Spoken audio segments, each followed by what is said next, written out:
Hey guys, Mars Thinking here, bringing our Dragon Ball Z Dokkan battle video, and so we just got the details for the LR Prime Battle Tien EZA posted over on the official Dokkan Twitter. This should be coming out, I think, Tuesday morning. We should be expecting a data download now within the next 24 hours. We've got a new Super Battle Road stage dropping. There's a thing about some other content as well, so we'll go through all of that after this, but we are going to talk about Tien and his details. I haven't looked at them yet, literally live on stream, and the details dropped. So we are going to go through them, and yeah, this is going to be a genuine initial reaction because I have not seen the details. We'll go through what they are and talk about what I think about him. So yeah, let's go ahead and jump in and take a look. So his leader skill, Saiyan Saga, 4 key and 150%. I mean, that's pretty much what we'd expect for like a free-to-play LR with an EZA. So there's what it is. So let's see. He's got attack and defense 103%. That's basic effect. Not exactly super high, but launches an additional attack. Okay, so it's just an additional normal that doesn't have any chance of becoming a super. He just does an additional normal attack. For 10 turns from his entry turn, he gets key 3 and damage reduction 13%. Okay, I mean 13% is better than nothing, but it's also not particularly high, because even like a super that does 1,000,000 damage, right, you're only taking off like 130,000. When there's an extreme class enemy, he gets 1 time only, key 3, and launches an additional attack for 10 turns. So again, another just additional attack that doesn't have a chance to become a super. I mean, if he doesn't have some sort of like with each attack performed, then that seems very confusing, but because that means he's going to be getting, for the first 10 turns, he's going to be doing a super and then doing 2 additional normals randomly. Okay, yeah, for every attack performed is literally the next thing. Attack and defense, 103,000 up to 1, is that up to 1 million?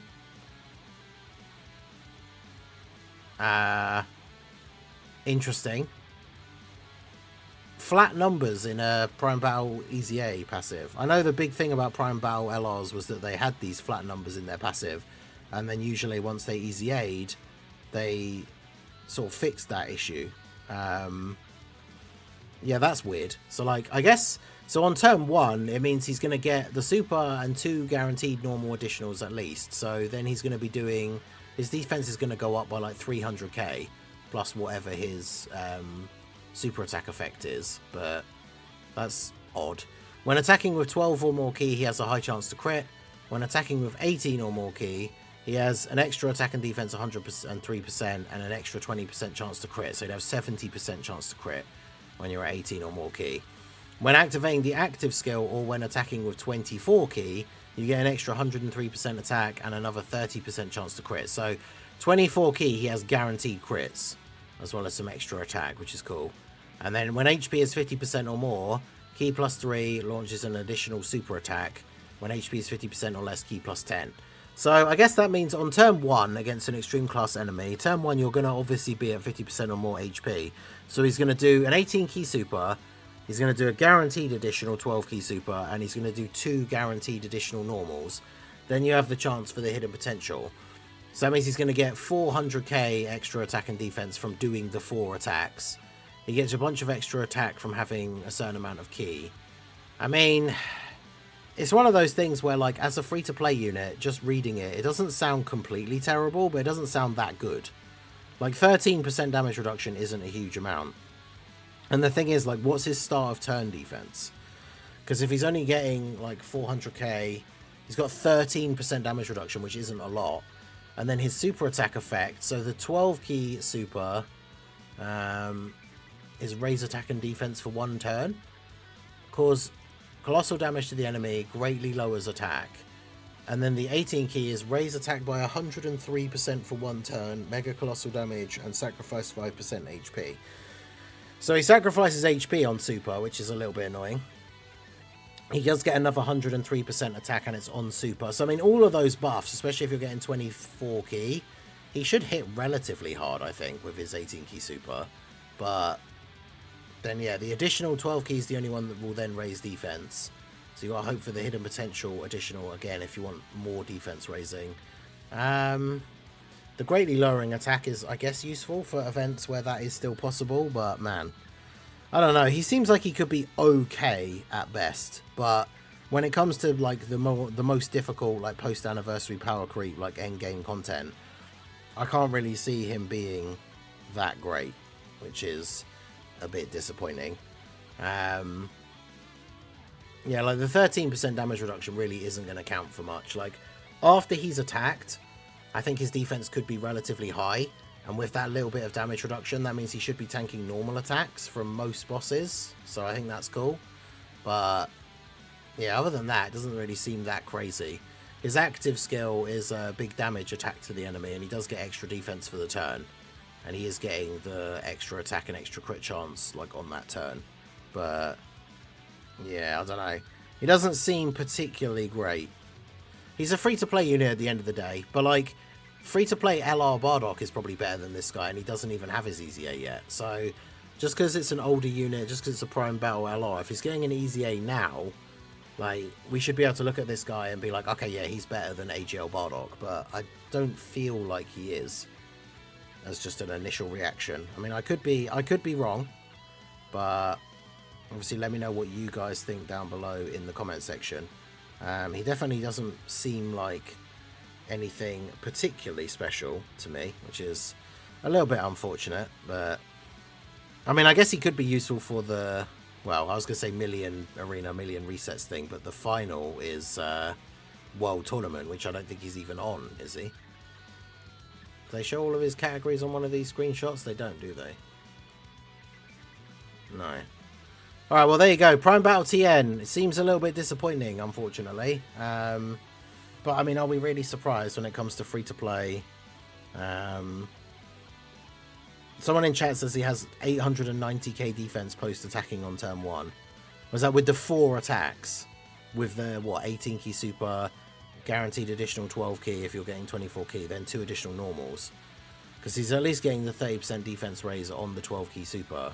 But yeah, I mean, definitely seems a little bit disappointing. And then we do have some other stuff dropping as well. We had this in-game, the information on upcoming content. So we've got a new Dragon Ball Story event for the 22nd World Tournament. Clash of Equals, a Tien versus Kid Goku. There's a free-to-play farmable Chaozu, an SSR that awakens into a TUR, as well as a new support memory, the Full Moon. This could be really interesting if this is like a giant 8-power support memory, because obviously we're all kind of hoping or expecting Daima for Global Dokkan campaign. So if this is dropping right before and it's like a giant 8-power support memory, that could be pretty cool. Obviously the Prime Battle Tien EZA medal stage. We've got the next stage of the World Tournament. World Tournament is the stage. The next stage of Extreme Super Battle Road, stage 71. World Tournament characters. This will be the one as well, a start of a new set of 10. So the World Tournament reward, I keep saying World Tournament because it's World Tournament category. And the World Tournament is also the category for the Million Arena Final, which is going to be an absolute nightmare. They're going to update the Super Battle Road shop, so you'll be able to get more stamina and box space potentially as well, which is pretty cool. And then, yeah, stage 14 of the Daima story. This, again, is leading up, as I've been saying for weeks now, getting to the perfect sort of timing that the Daima story is going to reach the end of Daima as we get to the Global Dokkan campaign. So, perfect time for that to then be headlined by the Daima characters.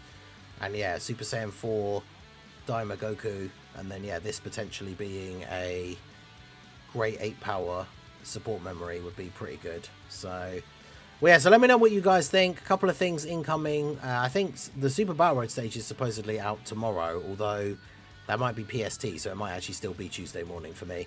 I think a bunch of this stuff's dropping on Tuesday morning. We should get a data download, like I said, within the next 24 hours. But yeah, Prime Battle Tien seems pretty disappointing. A new DB story just means a few extra stones to farm, which is cool. New Super Battle Road stage, get that extra stamina. Doesn't look like there's going to be too much crazy going on this week. And then by the end of this upcoming week, we should then be, hopefully, getting to the countdown campaign, if there is going to be one, for GDC, so that should be interesting. But yeah, let me know your guys' thoughts on Tien and the upcoming content down below in the comment section. I think they definitely could have cooked a little bit longer with Tien. He's Doesn't seem super great, but of course, when he drops, we will get him fully awakened and test him out and see how we get on. But let me know all your thoughts down below in the comment section. So that is going to be it for the video, guys. This has been the Master Ningen. Smash that like button, subscribe to the channel if you are new. Check out the links down below, and I will see you all again soon. Have a good one.